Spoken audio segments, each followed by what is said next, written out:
লবণ দিয়ে দিলাম, সামান্য পানি দিয়ে দেবো, হলুদের গুঁড়া দিব শুধু। শাকের ডাল নেই সবসময় হলুদের গুঁড়া, রসুন, পেঁয়াজ, কাঁচামরিচ এগুলো দিয়ে রান্না করতে হয়, অন্য কোনো মশলা দেওয়ার দরকার হয় না। দিয়ে দেবো ডাল,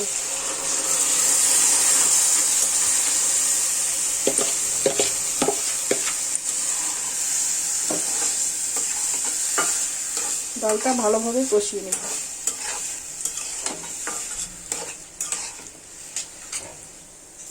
ডালটা কিন্তু ভালোভাবে কষিয়ে নিতে হবে, তাতে অর্ধেকটা সিদ্ধ হয়ে যাবে ডাল। আর যত বেশি কষানো হবে ততই ভালো লাগবে খেতে।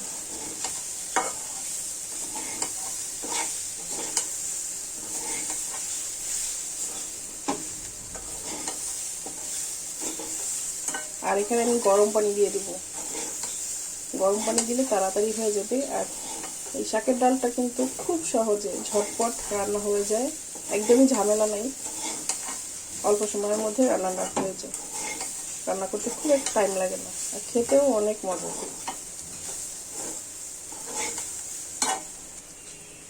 পানি দিয়ে দিব,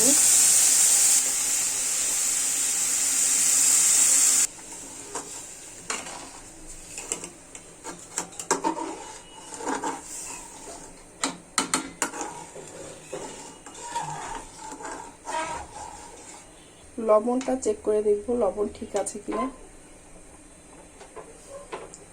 আর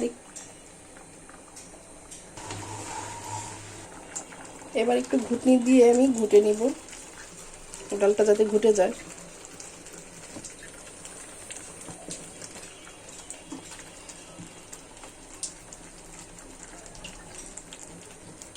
এবার শাক দিয়ে দিব,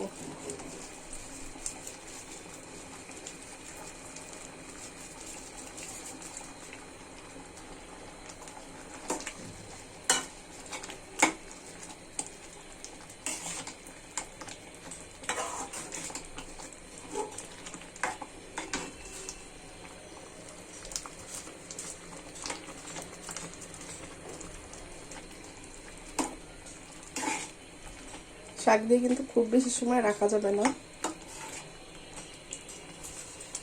আর শাক অল্প পরিমাণ দিব, বেশি দিলে খেতে ভালো লাগে না। আর দিব না, এটা হয়ে গেছে, এতটুকুই শাক দিব। এবার একটু জাল করে নিব, এরপরে আবার বাগার দিব, তাতে আরো বেশি টেস্ট হবে।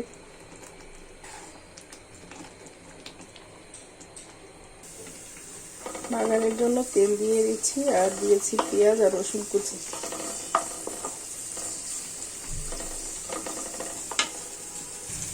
দিয়ে দিচ্ছি শুকনো মরিচ,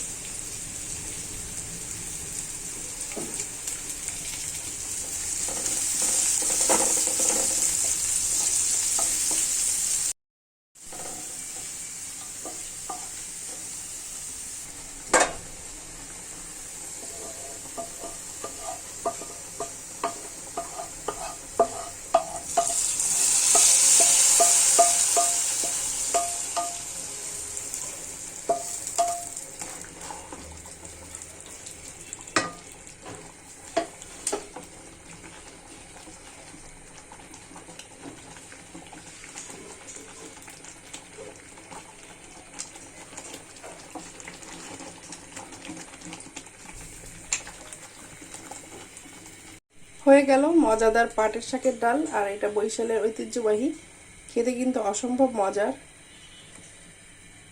একবার খেলেই বারবার খেতে ইচ্ছা করবে। আর খুব সহজ ঝটপট হয়ে যায় এই রেসিপিটা। যারা খেয়েছেন তারা তো খেয়েছেন, আর যারা খাননি আজই ট্রাই করতে পারেন।